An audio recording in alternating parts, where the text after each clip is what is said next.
السلام علیکم دوستو، اللہ نے بنی اسرائیل سے ایک بہت بڑا عہد لیا تھا اور قرآن میں ہمیں اس کی تفصیل ملتی ہے کہ کیسے انہوں نے جان کر اور شوق سے اس عہد کو توڑا۔ اللہ نے ان سے کہا کہ صرف وہی عبادت کا حقدار ہے اور کسی کو اس کا شریک نہ بناؤ۔ ہر رسول کے ساتھ وہی پیغام اس دنیا میں آیا تو صرف میری عبادت کرو۔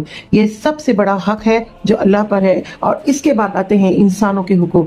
سب سے پہلے والدین کے حقوق، پھر قربانی اور یتیم، اور پھر مسکین کے حقوق۔ نبی کریم صلی اللہ علیہ وسلم نے بھی اس کی تسجیل کی اور فرمایا کہ سب سے بہترین عمل نماز کو وقت پر ادا کرنا ہے، پھر والدین کے ساتھ نیک رویہ، اور پھر جہاد فی سبیل اللہ۔ اللہ نے صرف عبادت کا حکم نہیں دیا بلکہ انسانی رویے اور سوسائٹی میں عدل کا بھی حکم دیا، جیسے کہ پیرنٹس، ریلیٹیوز، یتیم، مسکین، پڑوسی، سفر میں ملنے والے لوگ اور اپنے غلاموں کے ساتھ اچھا رویہ رکھو۔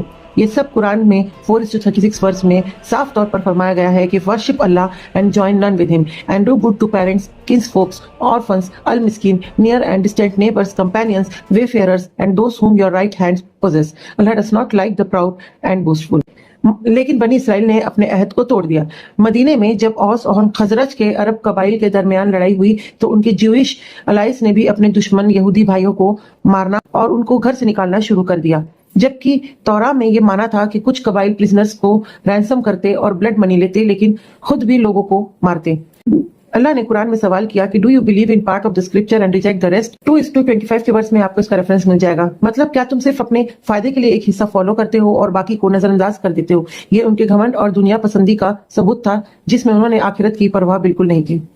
پھر اللہ نے عیسیٰ علیہ السلام کو بھیجا اور ان کے ساتھ نئے احکام اور معجزات بھی دیے۔ مردوں کو زندہ کرنا، مٹی کے پرندے بنانا اور انہیں اللہ کی اجازت سے زندہ کر دینا، بیمار کو شفا دینا اور غیب کا علم دینا۔ لیکن بنی اسرائیل اس سے بھی زیادہ نفرت اور حسد کرنے لگے۔ انہوں نے رسول کو ریجیکٹ کیے اور کچھ کو قتل بھی کر دیے، صرف اسی لیے کہ رسول ان کی خواہشوں کے مطابق نہیں تھے۔ اللہ نے قرآن میں فرمایا، اور جب بھی تمہارے پاس کوئی رسول آتا جو تمہاری خواہش کے مطابق نہیں ہوتا تو تم گھمنڈ کرتے ہو، کچھ کو تم کفر کرتے ہو اور کچھ کو قتل کرتے ہو۔ قرآن کے ورس 2:87 میں آپ کو اس کا ریفرنس مل جائے گا۔ اس تفسیر سے ہمیں یہ سبق ملتا ہے کہ صرف اللہ کی عبادت کرو، والدین، یتیموں، مسکین اور سب کے حقوق کا خیال رکھو، اور اللہ کی کتاب اور رسول کی ہدایت پر پوری طرح عمل کرو۔ بنی اسرائیل کا عمل ہمیں یہ دکھاتا ہے کہ جان کا عہد توڑنا اور صرف دنیا کے فائدے کے لیے عمل کرنا کس حد تک انسان کو برباد کر سکتا ہے، جس سے دنیا میں شرمندگی ہوگی اور آخرت میں اس کی سخت سزا ہوگی۔ اور ہماری امت کے لیے یہ ایک ویک اپ کال ہے کہ ہم قرآن اور سنت کی پوری ہدایت پر عمل کریں، نہ صرف پسند کی ہوئی چیزوں کو فالو کریں اور نہ ہی انکنوینئنٹ رولز کو اگنور کریں، ورنہ ہمیں بھی دنیا اور آخرت دونوں میں نقصان اٹھانا پڑ سکتا ہے۔